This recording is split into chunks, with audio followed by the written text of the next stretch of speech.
Bom dia, meus irmãos. Bom dia.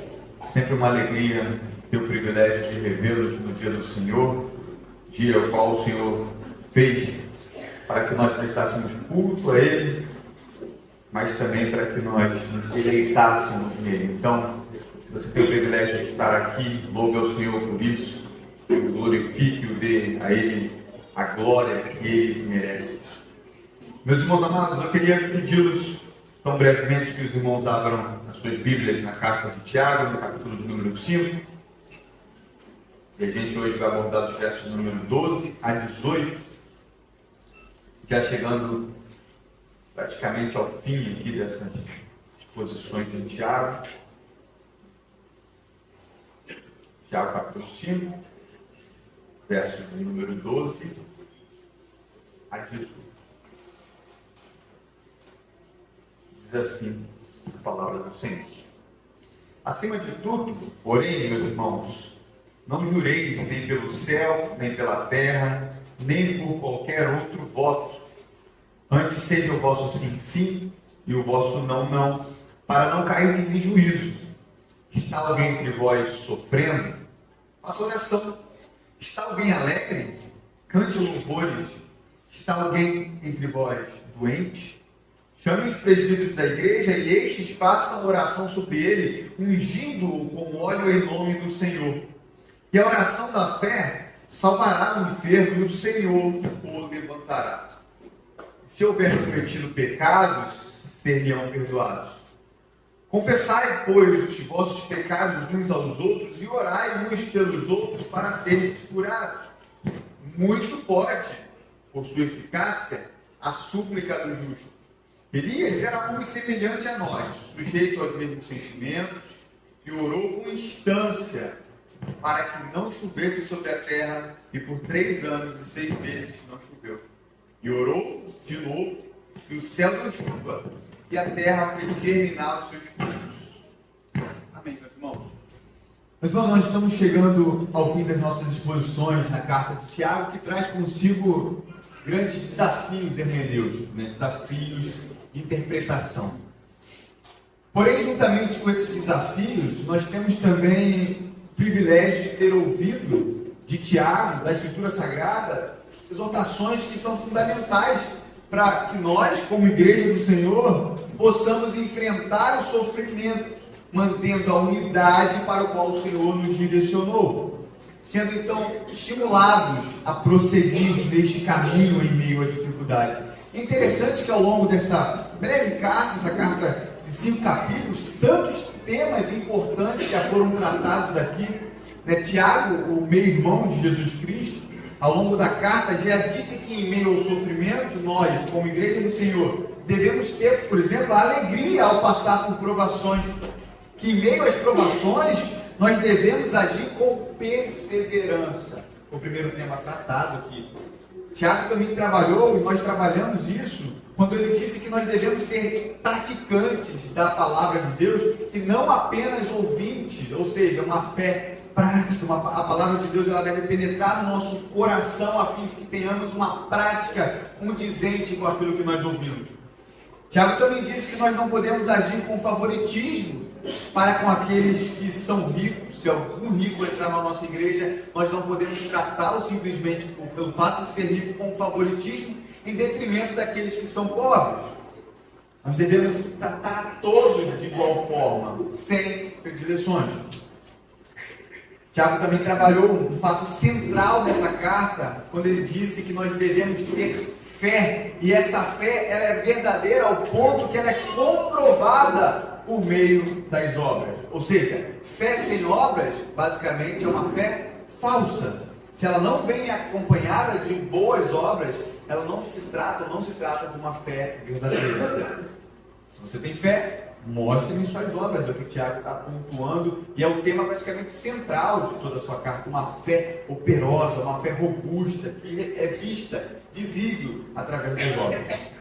Tiago também falou que nós devemos saber controlar a nossa língua, um tema tão importante, né, de Tiago, como que nós devemos falar boas coisas, falar para a glória de Deus, saber a hora de falar e a hora de se aquietar. Tiago falou que aquele que controla a língua domina todo o corpo, um pequeno órgão, mas que tem uma capacidade tão incrível, tão grande, né, de colocar fogo em toda uma cidade. Verdadeiro crente não é aquele que não apenas fala o que é certo, mas também sabe o momento adequado de falar.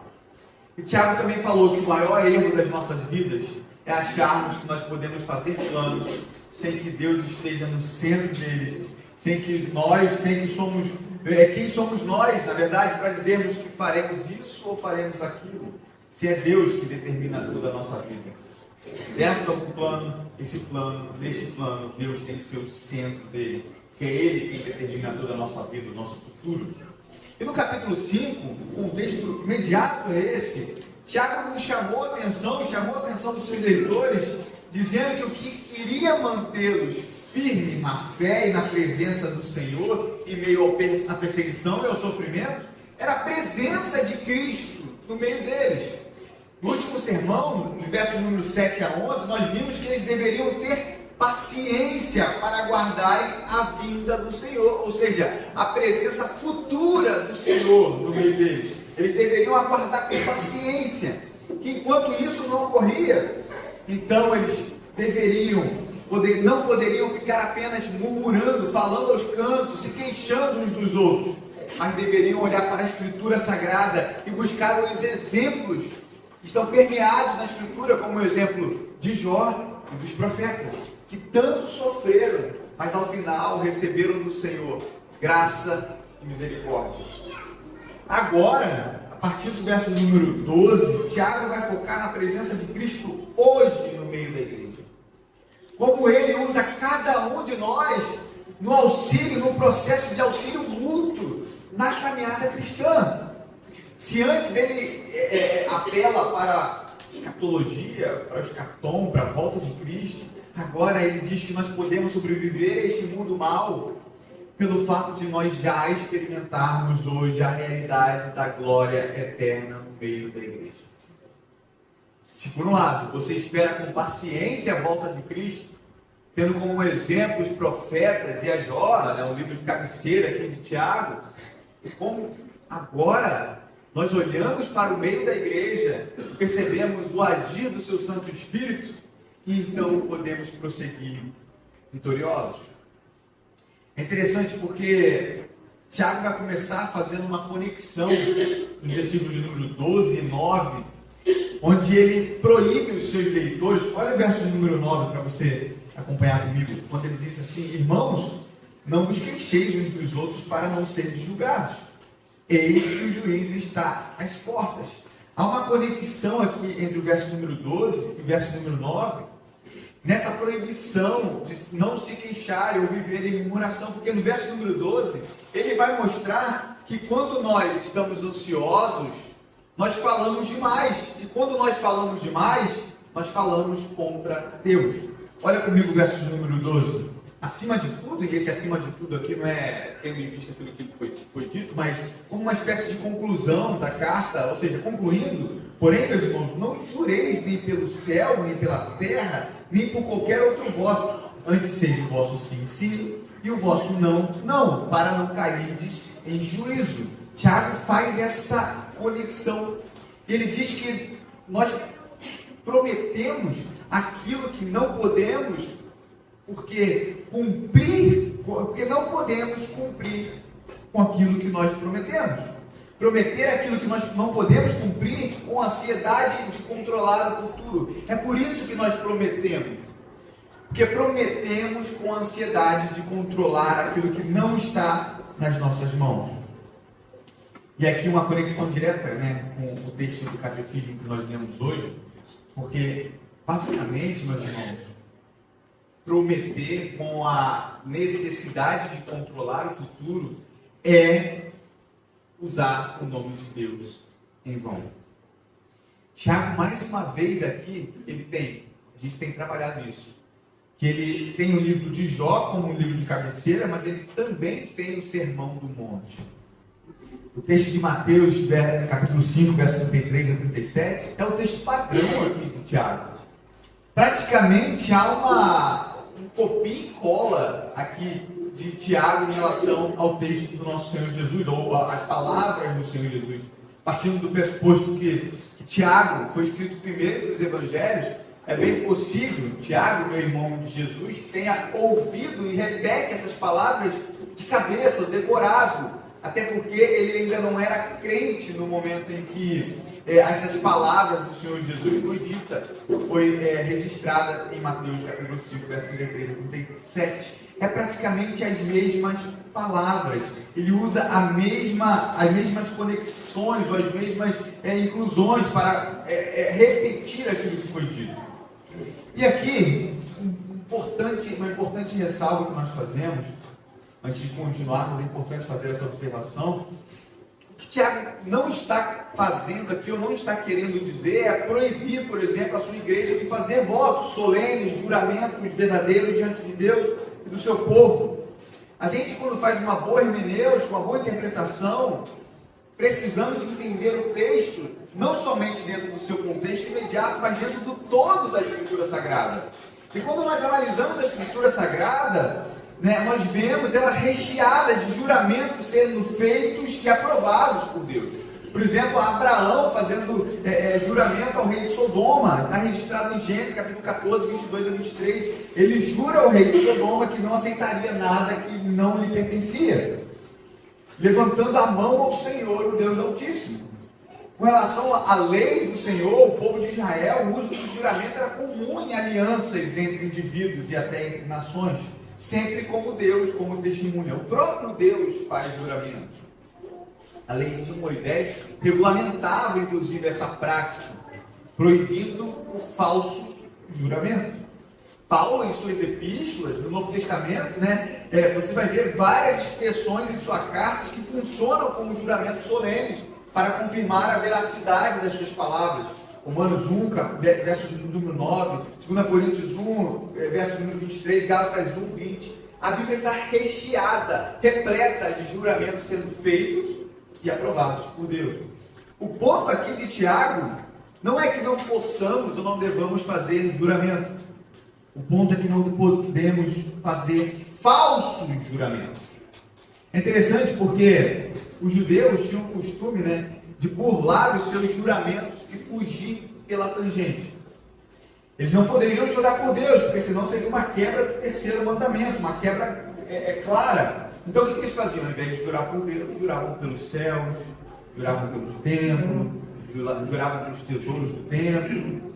E eles acabavam distinguindo esses juramentos, sendo em determinados níveis. Então tinham uns que eram mais importantes, e tinham outros que eram menos importantes, então que não tinha tanto problema assim se eles quebrassem esse juramento, porque na verdade aquele juramento ali não era tão importante. Eles arrumavam brechas para poder se desvencilhar de um juramento, poder burlar esse juramento.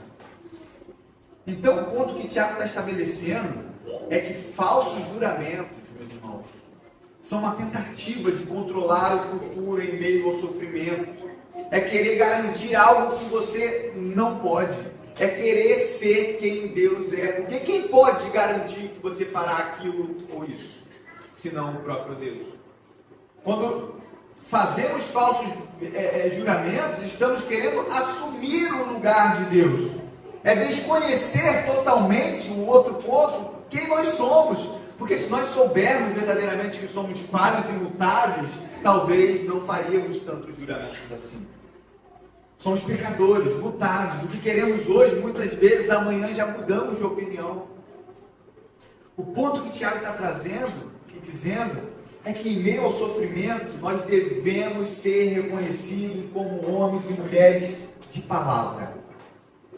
Homens e mulheres onde o sim é sim e onde o não é não. E aí, meus irmãos, quando o nosso proceder for coerente às palavras do nosso Senhor Jesus, não haverá mais a necessidade de juramento de Paulo. E a pergunta que nós nos fazemos aqui nessa manhã é se nós somos realmente reconhecidos por cumprir aquilo que nós dizemos que vamos fazer. Na nossa cultura, ninguém diz não. As pessoas sempre dizem que vão fazer aquilo que foi solicitado e em cima da hora sempre arrumam alguma questão para conseguirem fugir da sua responsabilidade. Eu não sei se você já reparou, mas dizer não é quase uma afronta hoje. Se você é convidado para alguma coisa, você não pode dizer não. Obrigado, meu irmão. Prometo tratar esse bem, eu acho que vai durar até o final do sermão. Dizer não no meio da nossa cultura é como uma afronta. Se alguém te convida para um churrasco, você tem que dizer sim. É claro que tem que dizer sim. Se alguém te convida para qualquer coisa, você tem que dizer sim. Você não pode dizer não. Porque dizer não é uma afronta. É como se fosse mal educado. É como se você fosse arrogante. É como se você fosse uma pessoa grossa. Né? É interessante quando você vai para outras culturas, as pessoas, sei lá, na Europa, são bem duras, né? E rígidas. Não, pode ficar todo mundo bem, ninguém fica de mal, fica tudo certo. Aqui na nossa cultura é diferente, porque dizer não é como se você fosse uma pessoa mal educada. Então é melhor, ao invés de dizer não, dizer sim. E aí depois você vai dando um jeitinho de fazer a coisa e não ir, sabe? Ou não cumprir com aquilo que você disse. Sempre surge um imprevisto, surge alguma coisinha, que aí em cima da hora tem um engarrafamento muito grande, ou alguma coisa que vai te impedir de cumprir aquela sua palavra. Mas na verdade você já estava previsto que você não iria. Na verdade é porque você não poderia dizer não. E aí você resolveu aquilo de alguma forma, na música a gente chama de mandar o lima. Lima é uma pessoa que você vai te substituir, você manda o lima. O lima é ninguém. Na verdade você não vai, simplesmente não vai. O que a gente está rindo, mas é verdade mesmo. A gente tem dificuldade em cumprir com as nossas palavras. Quer seja com sim, quer seja com não. E aí você pode dizer, mas Marco, imprevistos acontecem, e aí entenderemos que imprevistos é aquilo que foge do previsto. Ele não pode nunca se tornar a regra. Um cristão verdadeiro jamais pode agir assim. Interessante que o Kistemaki, comentando esse texto, ele vai dizer a seguinte coisa, ele vai falar assim: casas e prédios que são construídos sobre fundações fortes não precisam ser escorados. Assim também a pessoa cuja fundação é Jesus Cristo, com quem ela se comunica sempre em oração, não precisa reforçar as suas palavras. Essa pessoa fala a verdade porque ela própria está apoiada em Cristo, que disse: eu sou a verdade. A verdade não depende do uso de expressões que beiram o profano, mas de um simples sim que continua sendo sim e um não que permanece sendo não. É muito interessante porque não haveria necessidade de jurarmos ao Léo se a nossa palavra valesse o que ela diz. Se o nosso sim fosse sim e o nosso não fosse não. Mais uma vez, Tiago está proibido de fazermos votos, juramentos solenes. O ponto aqui são os falsos juramentos e a utilização do nome do Senhor Deus em vão. E é por isso que no verso número 13, se no verso número 12 Tiago está dizendo que muitas vezes em meu sofrimento nós tropeçamos nas palavras e chegamos a tentar contra Deus, nos nossos falsos juramentos. Agora, o que Tiago vai fazer é se apegar às boas palavras. Veja, no verso número 12, são as palavras ruins que são ditas contra Deus, falsos juramentos. No verso número 12, agora ele se apega às boas palavras e como elas nos ajudarão a passar do momento de lutas e provações. E quais boas palavras são essas, irmão? Boas palavras sempre serão ditas diante de Deus em oração. E é por isso que o tema tratado até o verso de número 18 é o tema da oração. Há uma antítese aqui entre as palavras mais, as palavras ruins e as boas palavras. E a solução que Tiago encontra para aqueles que querem vencer as tribulações, o sofrimento, é a oração. É em meio à oração que isso deve ser feito, não em murmuração, não querendo controlar o futuro, fazendo falsos juramentos, fazendo falsas promessas, mas orando, estando diante de Deus em oração. Olha o verso número 13: está alguém entre vós sofrendo? Faça oração. Está alguém alegre? Cante louvores. né? Você vê que a primeira coisa que Tiago diz é que no sofrimento nós devemos, antes de tudo, levar as nossas necessidades a quem de direito, a quem realmente tem condições de resolver as nossas necessidades. Isso é importante, meus irmãos, porque parece algo até lógico, porém, é muito importante porque muitas vezes no momento de sofrimento nós escolhemos amigos, escolhemos mídias sociais para desabafar e falar aquilo que nós pensamos, escolhemos psicólogos, escolhemos qualquer pessoa para que sejam os nossos ouvidos diante do sofrimento. Mas o que Tiago está falando é que antes de tudo nós devemos escolher a Deus para nos ouvir. Pense bem, meu amado, você e eu temos acesso ao Deus Todo-Poderoso, Criador dos céus e da terra, o único que pode intervir verdadeiramente a seu e meu favor. Se nós não levamos a Ele as nossas necessidades, escolhemos qualquer outra pessoa, por mais piedosa que seja neste mundo, o que nós estamos dizendo no final é que nós não cremos em Deus. O que nós estamos dizendo ao final é que Deus não tem força suficiente para agir em nosso favor. Se Ele é o último a ser ouvido diante das nossas necessidades, isso revela uma clara incredulidade no nosso coração. Deixar Deus por último é de forma verdadeira mostrar que Ele é o último que tem condições de resolver os nossos problemas. Pense comigo que, de outro modo, pode ser que as pessoas entre nós estejam alegres por diversos motivos, e eles também devem tratar a sua felicidade diante de Deus, através dos louvores. Ele fala aqui, né, está alguém sofrendo, faça oração. Está alguém alegre, cante louvores, porque nem todo mundo aqui está sofrendo, tem gente alegre aqui. E aquele que está alegre também deve tratar a sua alegria diante de Deus. E como que isso deve ser tratado? Através dos louvores. É interessante porque também existem pessoas que só procuram a Deus e a igreja quando estão sofrendo. Se estiver sofrendo, a igreja lota, porque aí Deus pode ser que Ele resolva o seu problema, você está aqui. Mas quando você está feliz, aí você faz a sua vida de acordo com o que você bem entende, você faz aquilo que você está bem, você está feliz. Mas tem uma maneira bíblica de tratar o sofrimento diante de Deus, através da oração, uma maneira bíblica de tratar a alegria diante de Deus, que é através dos louvores. Um teólogo disse que o momento de maior dificuldade para nós permanecermos fiéis ao Senhor não são diante dos nossos sofrimentos. O momento mais difícil para nós permanecermos fiéis é quando tudo vai bem, é quando estamos alegres, é quando as coisas vão dando certo nos nossos olhos, porque dá a impressão que nós não necessitamos mais de Deus. E agora nós podemos fazer aquilo que nós bem entendemos, porque a nossa vida vai bem, a nossa conta bancária vai bem, a nossa família vai bem, ninguém passa por nenhuma dificuldade de saúde, eu estou bem, eu posso viajar agora, eu posso fazer o que eu bem entender, porque Deus vai somar em quê na minha vida? A grande questão são nesses momentos que você vai ser submetido a maiores tentações de não permanecer na presença de Deus. É por isso que Tiago fala, uma maneira correta de tratar não somente o sofrimento, mas de tratar a alegria, a felicidade diante de Deus.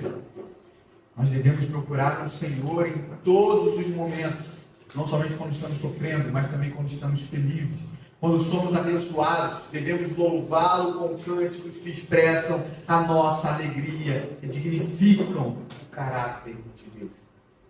Paulo faz uma relação interessante entre a oração e o louvor, lá na sua primeira carta aos Coríntios, capítulo 14, verso 15, quando ele fala assim: que farei, pois? Orarei com o espírito, mas também orarei com a mente. Cantarei com o espírito, mas também cantarei com a mente. Ou seja, uma conexão clara entre a oração e o cântico. A oração e o louvor através da música. Mostra, por exemplo, o papel da música, do louvor na vida dos crentes. Mostra como nós devemos ser intencionais em momentos de cânticos no culto. Porque nós estamos verdadeiramente felizes e alegres com a obra do Senhor em nossas vidas. Por que então cantamos tão sem graça no culto? Por que cantamos sem vigor no culto? A alegria do crente deve ser tratada de forma bíblica. E é através do louvor com vigor que sai dos nossos lábios, que vai demonstrar realmente se estamos ou não felizes. O louvor, meus irmãos, é a oração da alma que se alegra em Deus. E é assim que nós devemos agir quando estamos alegres. É interessante porque esse texto também traz um consolo muito grande para nós. Porque só há 2 momentos que você possa passar na sua vida. Não importa o quanto de dinheiro você tem, não importa quem você é no seu trabalho, não importa a posição social que você ocupa, não importa a sua família, não importa nada disso. Você passará basicamente por 2 momentos na sua vida. Um momento é de sofrimento, e o outro momento é de alegria. Sempre você passará por esses 2 momentos. Você tem uma boa e a má notícia aqui. A boa notícia é que todo sofrimento é temporário. Se você está passando por sofrimento hoje, saiba que esse sofrimento é temporário, meu irmão. Em breve você passará por momentos de alegria. O mais importante disso é você tratar ambos diante de Deus. E se você, por outro lado, está passando por alegria, se prepare, porque o sofrimento virá. E quando ele chegar até você, você tem que estar preparado para tratá-lo diante de Deus. Acima de tudo, trate a sua tristeza e a sua alegria sempre diante de Deus. Olha no verso número 14, quando Tiago prossegue essa temática da oração, e agora a gente entra num tema bem difícil, meus irmãos, bem complexo com relação à interpretação. O texto diz assim: está alguém entre vós doente? Chame os presbíteros da igreja e estes façam oração sobre ele, ungido com óleo, em nome do Senhor. Tiago vai me mencionar agora uma terceira circunstância que a oração é necessária, que é quando estamos adoecidos, doentes. Várias interpretações são cabíveis aqui, meus irmãos. Por exemplo, a interpretação de que aqui a doença se trate de uma fraqueza espiritual, embora majoritariamente se interprete como uma questão física. As poucas vezes aqui que a expressão em grego designa uma fraqueza espiritual, sempre vem acompanhada de uma qualificação que vai adjetivar essa doença. Ela nunca aparece sozinha, como aparece aqui. Mas agora, diferente das demais ocasiões, onde Tiago fala para o crente orar, ele não fala para o crente orar sozinho, mas para chamar os presbíteros da igreja para que estes, os presbíteros, orem. E por que os presbíteros devem ser chamados? Porque eles são uma classe especial de crentes, que eles possuem um dom especial para orar e a pessoa sair curada, ou porque eles vestem terno. Não é por isso. O ponto aqui é que os presbíteros devem ser chamados não porque possuam algum dom especial, mas pelo fato deles serem um representante da igreja. Eles foram eleitos pela igreja para ser representante da igreja diante de Deus. Então, o ponto trazido por Tiago aqui é que a tarefa primária de um presbítero, daquele que governa a igreja, daqueles que governam a igreja, partindo do pressuposto que o pastor, o docente, também é um presbítero. A tarefa primária é que eles conheçam as necessidades do seu rebanho e conduzam diante de Deus o seu rebanho. Foi para isso que Deus os chamou, e para isso que eles foram eleitos pelo povo. É interessante notar aqui que a iniciativa tomada não é dos presbíteros, mas é do próprio doente. São os doentes que comunicam a necessidade aos líderes da igreja. E estes vão até a sua casa, talvez porque eles estão impossibilitados de ir à igreja por causa dessa determinada doença. Olha comigo no verso número 14. Está alguém entre vós doente? Este, ou seja, doente, chame os presbíteros da igreja. E os presbíteros façam oração sobre ele. O que já nos mostra, meus irmãos, e a gente vai ponto por ponto aqui, o já nos mostra um erro grande em grande parte das nossas igrejas atuais, né, que promovem, por exemplo, noite de cura, dias de cura, chamam à frente as pessoas para receber unção no culto público. O contexto aqui não é de culto público, é um contexto privado. Esse é um contexto reservado, onde os presbíteros vão até a casa desse doente. O contexto é privado. Eles então oram para que Deus cure esta doença. Não há aqui um contexto de culto público, nem uma noite específica onde Deus se manifestará, ou então chamar, fazer uma fila aqui de doentes para que a gente possa ungir. Isso aqui é um erro muito grande. Interessante também, um ponto importante da gente chamar a atenção, que muitas pessoas, né, ficam tristes, querem sair da igreja porque o pastor não foi até a casa dela quando ela estava sofrendo por alguma doença, ou quando ela não passou por alguma luta. E a pergunta é: você estava doente, comunicou aos líderes da igreja que está passando por essa doença? Você comunicou aos presbíteros ou alguém próximo para que comunicasse aos presbíteros que você necessitava de um amparo especial em sua casa? Como eles saberiam disso se eles não foram comunicados? O ponto importante aqui que Tiago está trazendo é que a igreja precisava amadurecer e deixar esses meninos, porque Tiago diz que é responsabilidade também dos que sofrem comunicar e solicitar esse auxílio. Embora é claro que os pastores, os presbíteros possam tomar a iniciativa, esse não é o ponto, mas há uma responsabilidade daqueles que também estão sofrendo em comunicar o seu sofrimento, para que esses sejam amparados. Há uma responsabilidade comunitária. A responsabilidade do doente é comunicar, e dos presbíteros orar, né, para que este seja curado. E um ponto aqui de difícil interpretação é a questão da unção com óleo.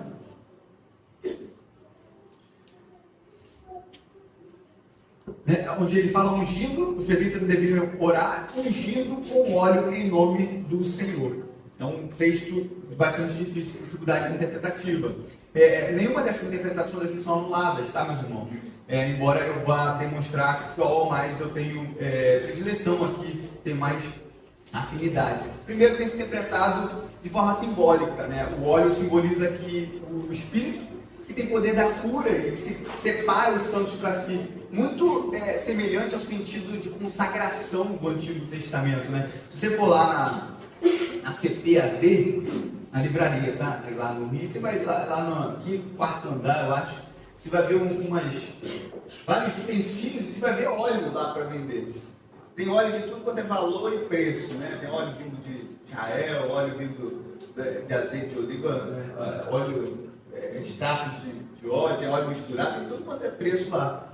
E a intenção deles é justamente simbolizar o Espírito, que tem o poder de cura e um ato de consagração, né? Então, esse é o primeiro, talvez um ponto majoritário entre os crentes no nosso Brasil. A ideia de que ele é simbólico. Um outro ponto é de que ele é de uso sacramental, como, por exemplo, os romanistas interpretaram. A ideia base, aqui o texto base para extrair o tema ou a teologia da extrema unção, que é ministrada pelo sacerdote, onde os moribundos recebem o perdão dos seus pecados, né, e a cura das suas mazelas. E somente o sacerdote pode ministrar isso, essa extrema unção. Também a terceira posição é ligado ao dom de cura atribuído ao ministério apostólico. Essa interpretação foi extraída das passagens no Evangelho, onde os apóstolos, ao curarem os doentes, também usam de óleo, ou ungem, né, os doentes com óleo. Então, boa parte da cristandade interpreta assim, a ideia de que é ligado ao dom de cura atribuído ao ministério apostólico. Tendo cessado o ministério apostólico, cessou também a utilização da unção com óleo, tendo encerrado o ministério apostólico. Um outro ponto, né, de interpretação é encorajamento para uma fraqueza espiritual, uma espécie de ação pastoral, normalmente interpretada por aqueles que acreditam que a doença ali se trata de uma fraqueza espiritual.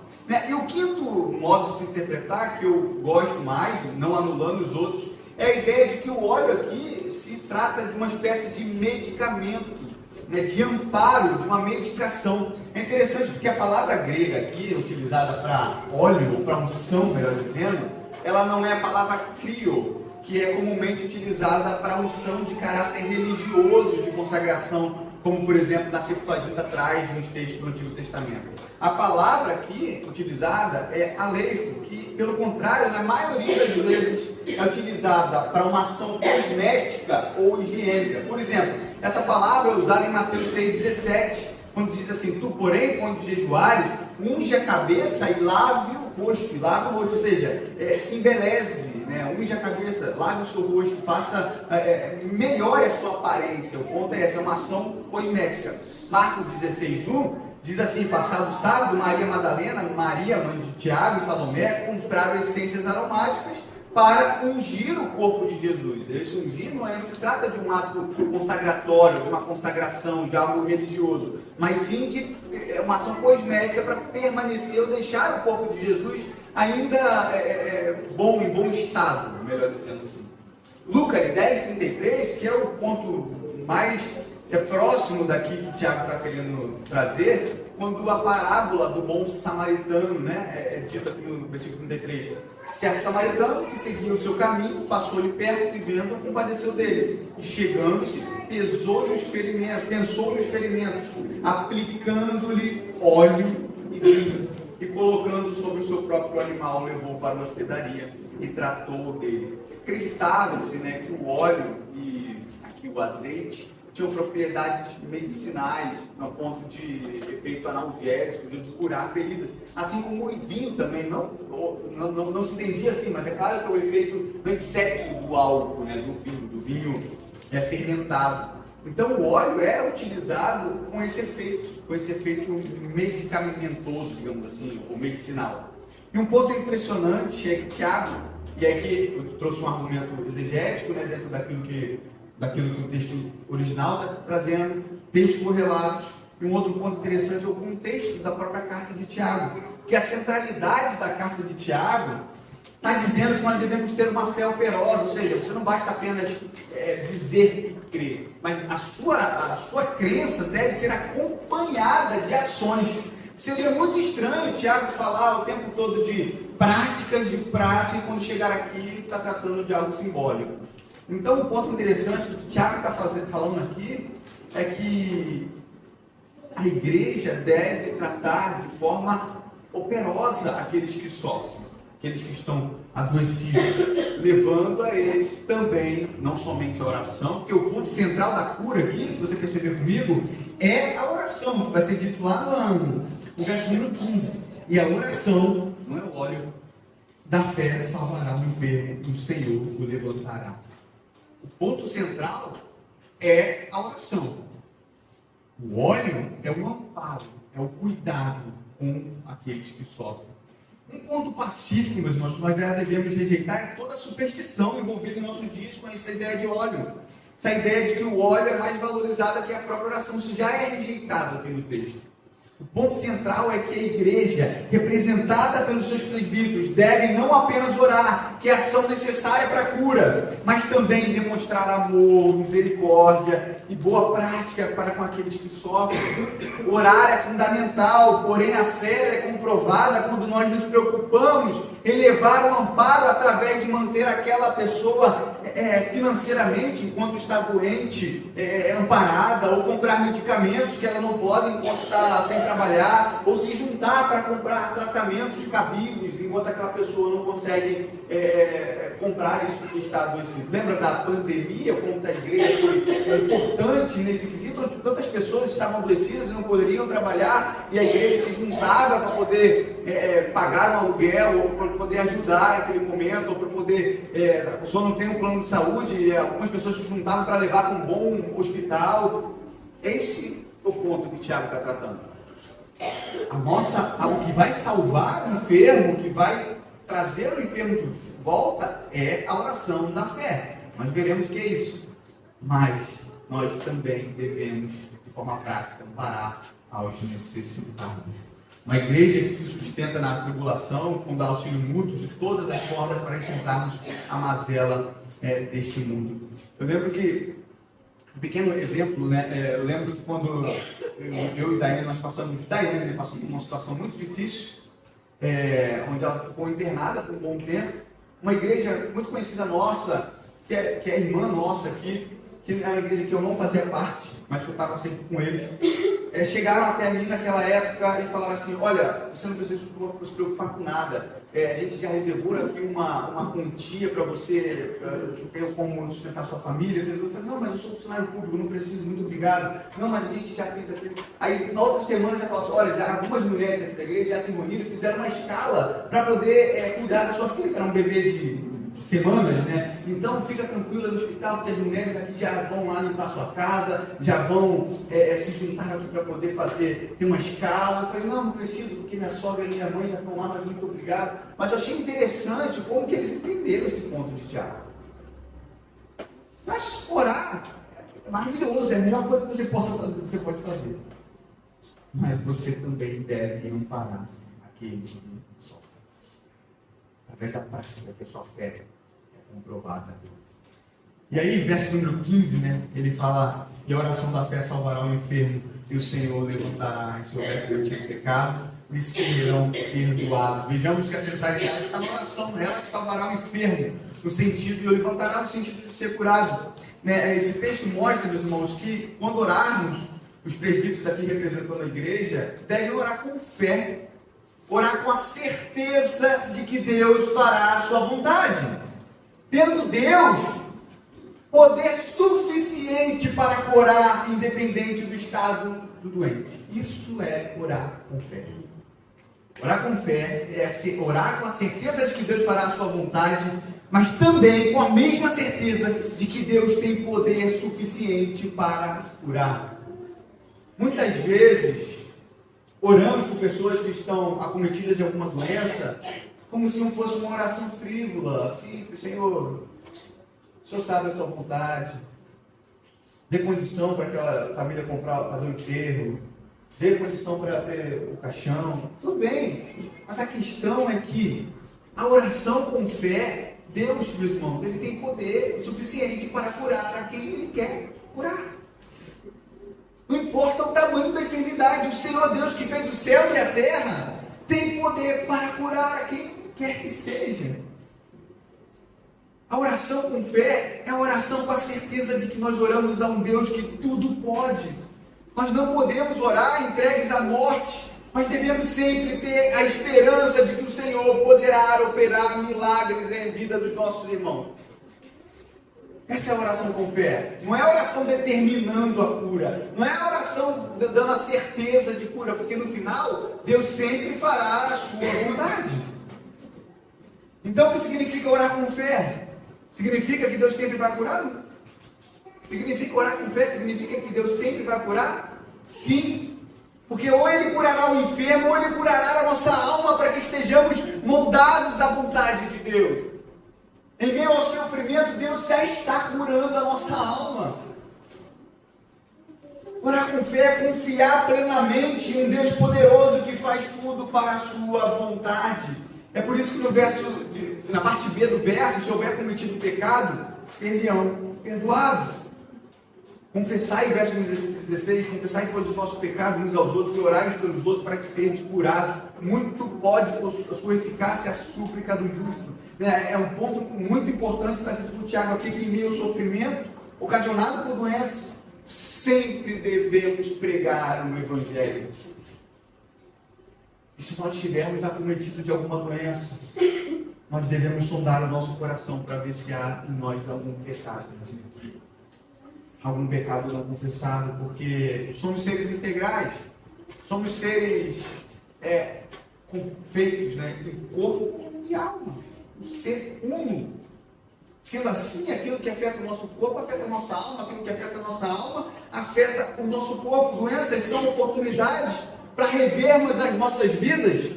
E como nós temos então, se temos desagradado a Deus, e se estamos desagradando a Deus, buscar confessar os nossos pecados e nos arrepender deles. E se isso acontecer, se houver arrependimento verdadeiro, seremos perdoados. E ainda que morramos, viveremos eternamente com o Senhor. Deus, meus irmãos, pode inclusive usar doenças físicas, nos fazer cair no leito de enfermidade, para nos trazer de volta à sua presença. Nem toda doença ela é acometida por causa de pecado, mas pecados podem ocasionar doença. O ponto que Tiago está trazendo aqui, quando nós confessamos o nosso pecado, Deus também pode nos curar fisicamente, se essa doença foi acometida de pecado. É como um vidro, né? Como se nós tivermos um machucado, e dentro desse machucado tem vidro, é estilhaço, se escortou, e tem estilhaço de vidro no seu machucado. E você bota band-aid, faz tudo. Você bota curativo, passa o tempo, aquilo vai só inflamando, só piorando. Até o momento que você fala assim, eu preciso tirar o vidro desse machucado. E ele só vai se curar quando o vidro for tirado dele. For feita a limpeza. A confissão de pecados é uma limpeza do nosso corpo das doenças que são cometidas em pecados. Seremos curados quando nós confessarmos o pecado de maneira verdadeira. O maior meio utilizado por Deus para curar, meus irmãos, é a igreja. Nós somos agentes de Deus. Agentes de Deus. Tiago 5,16 fala isso, né? Confessai as vossas culpas uns aos outros e orai uns pelos outros para que sareis. E a oração feita por um justo pode muito seus efeitos. Tiago volta as atenções para a comunidade, agora mostra que a comunidade dos santos ela é terapêutica, porque uma igreja em oração tem grande poder. E quando há confissão de pecados, há perdão no meio da igreja, a cura do povo. Deus perdoa os pecados, sarando a alma e livra-nos das doenças ocasionadas pelos pecados. Olha que interessante quando ele fala a oração do justo pode muito seus efeitos. Um exemplo interessante aqui era de Maria, a rainha da Escócia, que dizia temer mais as orações de Knox do que dizer todos os exércitos da Europa reunidos. Tiago aqui está se preocupando justamente com a possibilidade de você dizer, Michael, mas os apóstolos não eram qualquer um. Knox não era qualquer um. Elias era um dos maiores dos profetas. Davi, o maior rei de Israel. Paulo era apóstolo. O pastor é pastor. Os presbíteros são presbíteros. Eu não tenho essa condição. E ele vai terminar justamente respondendo essa pergunta, porque se a oração do justo pode muito os seus efeitos, quem é justo? Quem é justo diante de Deus? Quem tem condições de responder, de orar pedindo a Deus cura e Deus responder, meus irmãos? A resposta é ninguém e todos que foram salvos por ele. Ninguém é justo diante de Deus. Então ninguém, nem Paulo, nem Elias, ninguém teria condições de orar diante de Deus e ser ouvido por ele. Mas a outra resposta, por outro lado, é todos os que foram salvos por ele, foram justificados por ele, é chamado de justo. E a oração desse pequeno justo, por menor que seja, pode muito seus efeitos. É por isso que ele vai falar assim no verso 17 e 18. Elias era um homem semelhante a nós, sujeito aos mesmos sentimentos, e orou com instância para que não chovesse sobre a terra, e por 3 anos e 6 meses não choveu. E orou de novo, e o céu deu chuva, e a terra fez germinar os seus frutos. Elias não é qualquer pessoa aqui, meu irmão, é o representante dos profetas. Elias é colocado igual com pé de igualdade com a membresia de Tiago. Sabe Elias, aquele que vocês têm muita estima? Vocês vieram do judaísmo. Vocês sabem quem era Elias? A quantidade de milagres que ele operou. Elias era homem semelhante a vocês, sujeito a nós nos mesmos sentimentos.